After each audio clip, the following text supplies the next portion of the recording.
കാണിക്കരുത്, വേറെയാവും മീൻ. അപ്പൊ മോളിൽ തന്നെയാണ് കേട്ടാ.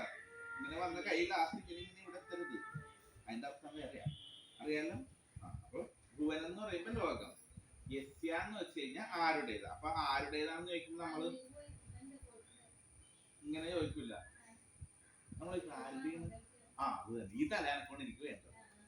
അപ്പൊ മനസ്സിലായില്ല, ആ തലനക്കിയതിന് വെറുതെ തലനക്കിയത് കിട്ടിയില്ല. അപ്പൊ യസ്യ എന്ന് ചോദിച്ചു, പിന്നെ അതിന്റെ കൂടെ നമ്മൾ ആ ഒരു ഭക്തിപരം. സ്വർണം എന്ന് പറഞ്ഞതും ആഭരണമാണ്.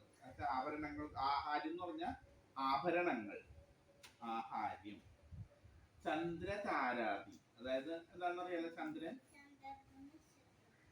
ചന്ദ്രനും നക്ഷത്രവും. ചന്ദ്രനും നക്ഷത്രങ്ങളും ആഭരണങ്ങളായിട്ട്